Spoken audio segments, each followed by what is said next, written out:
Ce mercredi 13 mars 2024, au Champ d'Oiseaux de Cotonou, une conférence de presse a été organisée par les partis politiques de l'opposition, les démocrates LD, Force Cori pour un Bénin émergent FCBE, Mouvement populaire de libération MPL, Nouvelle Force nationale NFN et Grande solidarité républicaine GSR et certaines organisations de la société civile. Au cours de cette conférence de presse, une déclaration sur les récents événements de l'actualité politique comme la révision de la Constitution et le vote du code électoral a été lue. Depuis l'avènement du régime dit de la rupture, nous avons rompu avec la pratique des messes électorales festives, joyeuses, mais surtout ouvertes et compétitives, et relativement transparentes, quoique perfectibles.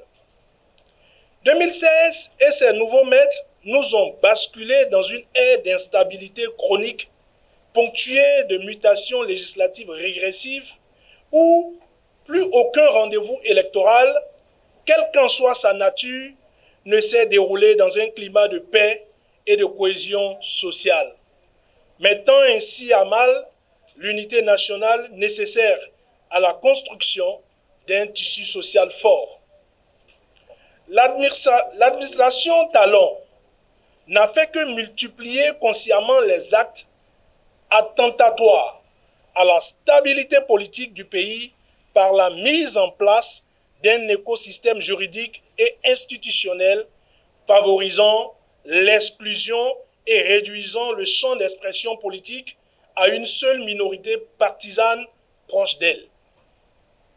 Cet état de choses constitue à tout point de vue le germe des récurrentes crises électorales aux conséquences incalculables et désastreuses, et cela pourrait durer et perdurer dans le temps si aucune mesure n'est prise pour arrêter les effets pervers de cette logique atypique qui accourt dans notre pays depuis 2016.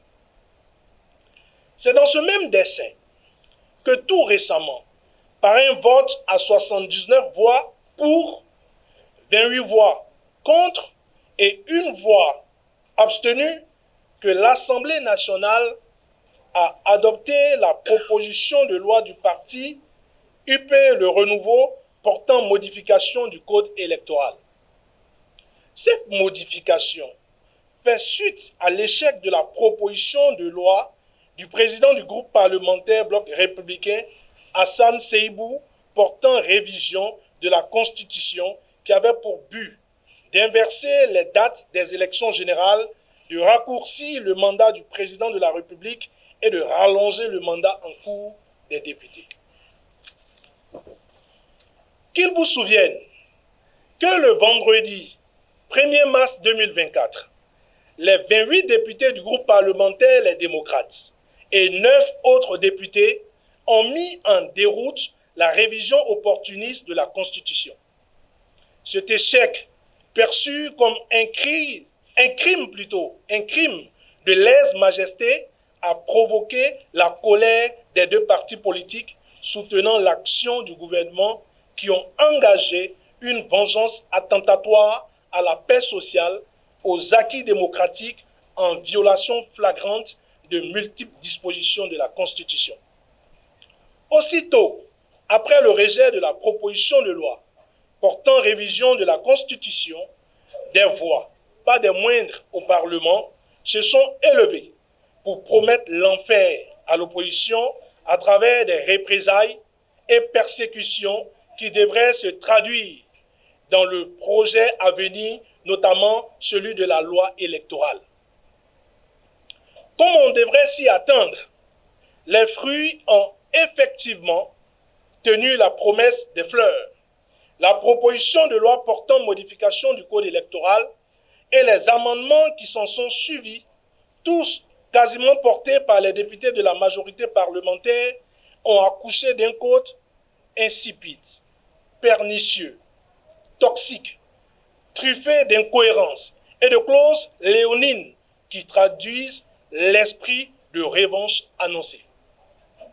Rappelons que le processus de modification du code électoral a été déclenché par la décision du juge constitutionnel de mettre en conformité l'article 146 du code électoral avec la Constitution et d'inciter l'Assemblée nationale à rétablir l'égalité entre les maires issus de l'élection communale et municipale de 2020 et ceux des élections couplées de 2026. La majorité mécanique, dans son élan vindicatif et fidèle à ses promesses de représailles, ne s'est pas seulement contentée d'accéder aux prescriptions de la Cour constitutionnelle. Elle a décidé de corser à l'excès les conditions de candidature et d'éligibilité déjà difficiles pour les partis politiques. La preuve, les dispositions en vigueur n'ont laissé filtrer que 3 partis politiques à l'Assemblée nationale sur la quinzaine légalement constituée. Que recherche-t-on alors, sinon que d'honorer une récente promesse faite au sein même de l'hémicycle de disposer de la totalité d'élus par une seule et même obédience politique? Et oui, ils l'ont dit, ils l'ont promis, ils tentent de le faire. Je chasserai de ce Parlement les députés LD et en griffe BR. Et pour ne pas nous offrir un spectacle fratricide, ils ont finalement trouvé la parade pour repêcher l'autre frère à travers ce qu'ils appellent pompeusement accord de coalition parlementaire qui s'assimile à tout point de vue à une alliance politique pourtant prohibée par leur propre loi. Cet accord de gouvernance est une fraude institutionnalisée en ce qu'il pourrait exclure à l'attribution des sièges un parti qui arrive en première position au plan national. Tout ceci confirme qu'après l'impérialisme électoral des années 1960, nous assistons depuis 2016 à un système électoral privatisé. Les élections sont remportées avant même le vote. Il ne s'agit plus d'une compétition entre candidats, non plus entre partis porteurs d'offres politiques différentes, mais plutôt un rituel, de légitimation du parti unique au pouvoir. Nous ne sommes contre personne. Nous sommes pour la démocratie et contre l'exclusion et la tricherie électorale. Enfin, depuis 2016, pour parvenir à leurs desseins malsains, ils ont décidé sans scrupule aucun de toujours violer les principes constitutionnels majeurs en matière électorale. Ce sont des violeurs nés. Ils nous ont toujours bluffés. Ils ne sont en rien des compétiteurs nés. Ils sont des menteurs nés, des manipulateurs nés, des tricheurs nés, des violeurs nés. Conscients du crime législatif qu'ils sont en train de commettre, ils ont décidé d'arpenter monts et vallées pour essayer de faire gober à l'opinion la batterie de dispositions scélérates, chrysogènes et antidémocratiques à travers une propagande médiatique onéreuse aux frais du contribuable, malgré la situation économique morose et austère. À titre d'exemple, en disposant qu'un député plutôt ne peut parrainer que le candidat de son parti ou désigné par son parti, il décide délibérément de porter atteinte à la liberté du député consacrée par la Constitution et les jurisprudences successives de la Cour constitutionnelle, ainsi qu'au statut du député qui est un élu de la nation et non de son parti d'appartenance. Par ce acte, les députés de la mouvance violent la Constitution. Nous prenons à témoin l'opinion nationale et internationale de cette énième forfaiture. Nous invitons par ailleurs les pays amis partenaires au développement du Bénin, la CEDEAO, l'Union africaine et les Nations unies à se préoccuper du coup d'État institutionnel en préparation au Bénin dans le cadre des élections générales de 2026. Nous félicitons certains acteurs de la société civile, le clergé, l'Union islamique, pour leur engagement citoyen visant la préservation de la paix. Nous invitons le peuple béninois à se mobiliser et se tenir prêt pour défendre sa démocratie des mains de ses prédateurs. Nous invitons les membres de la Cour constitutionnelle au respect de leur serment et à faire preuve de sagesse comme leurs confrères du Sénégal. À cet effet, nous demandons à la Cour d'éviter d'assouvir l'orgueil d'un individu et de préserver la vie des millions de Béninois. Car c'est dans les mêmes conditions qu'en 2019, un certificat de conformité anticonstitutionnel a provoqué plutôt une déchirure du tissu social dans nombre de contrées. En ce jour de la célébration des 25 ans du décès de Monseigneur Isidore de Souza, président du Présidium de la Conférence des Forces vives de la Nation de février 1990, nous prions qu'il plaise le ciel, que plus aucun bain de sang ne nous éclabousse et nous emporte dans ses flots. Ont signé les partis Les Démocrates, le parti NFN, le parti GSR, le parti FCBE et le parti MPL. Je vous remercie. Après avoir présenté leur déclaration, les responsables des différents partis ont tour à tour répondu aux interrogations des participants pour plus de compréhension. Oui, nous avons le cours. Nous avons et la vidéo et l'audio de tout le test présenté et adopté. Mais quand on nous présente nos tests, on ira devant les juridictions, même si elles sont acquises. Le peuple, c'est le peuple. Le peuple, c'est le peuple qui a la souveraineté. Lorsque le peuple décide, même les missiles se cachent. Aucun militaire ne résiste devant le peuple. Et le peuple décidera. Quand tout un peuple est en difficulté, il n'y a pas de lutte individuelle qui vaille la peine. Quand toute une nation s'est résignée pendant 10 ans bientôt, pas parce que ce peuple espérait que la gouvernance allait s'améliorer avant que les 10 ans ne s'achèvent, et que ce peuple voit qu'en réalité que ces gouvernances sont exclusivement que des fauteurs de troubles et semeurs de doutes dans l'esprit du peuple, il n'y a plus de j'ai faim, sinon vous aurez faim toute votre vie durant. Nous avons espéré, après le premier mandat qui devait permettre de faire le job, accepter le mandat, le second mandat en cours, bientôt fini dans une vingtaine de mois, dans l'espoir de pouvoir finir définitivement avec ces gens. Mais si la Cour constitutionnelle ne dit pas le droit, parce que nous sommes tous tournés vers la Cour, si le droit n'est pas dit, qu'est-ce que nous faisons? Je dis, le troisième mandat n'a jamais été, ils ont mis ça au frigo. Ils n'ont jamais laissé ce projet.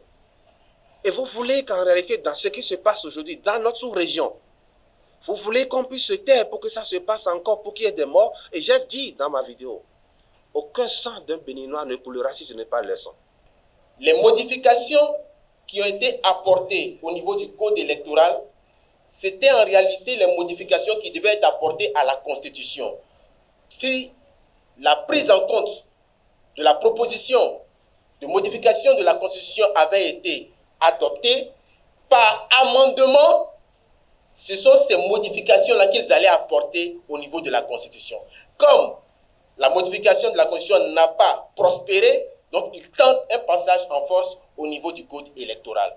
Sachant bien que c'est un risque et comptant sur la pression que les sages de la Cour constitutionnelle vont recevoir du chef de l'État, ils se disent c'est jouable. Les dispositions de l'article 44 de la Constitution sont claires. Ce sont les élus qui parrainent.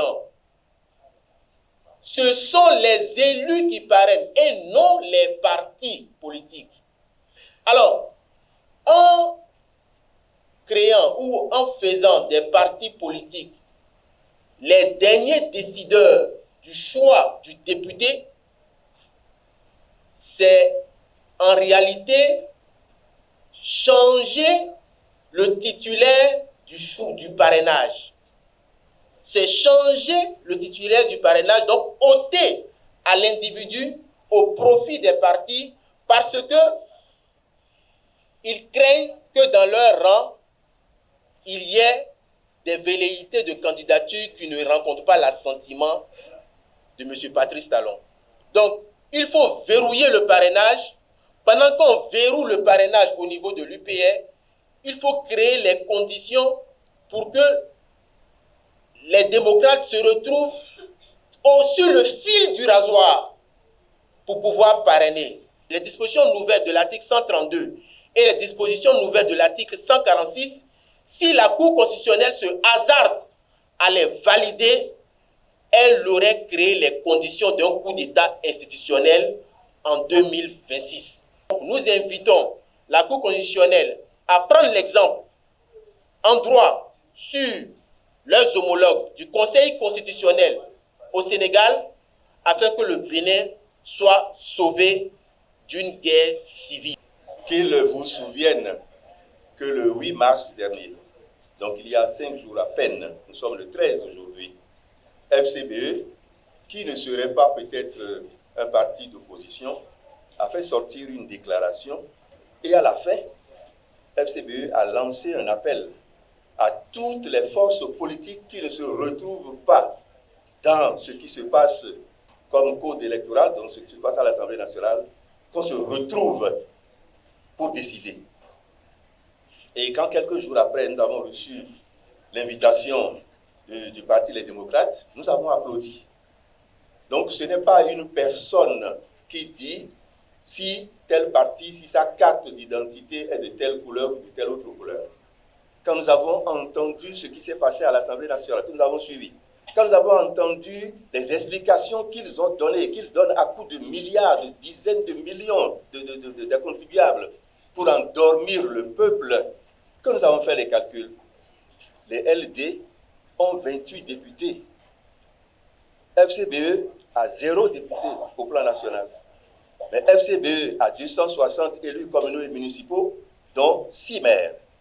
Et avec les 6 maires, il peut appuyer les 28 de LD, même si nos amis d'en face se décidaient à en faire perdre parmi les députés à LD, qu'on s'assure qu'on ne perdra pas jusqu'à 6.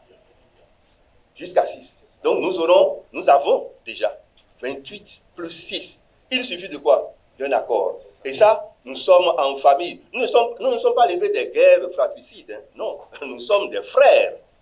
FCBE, LD et les autres partis, ce sont des frères. Cette conférence conjointe des différents partis politiques de l'opposition marque un nouveau tournant dans la politique béninoise à vue des élections générales de 2026.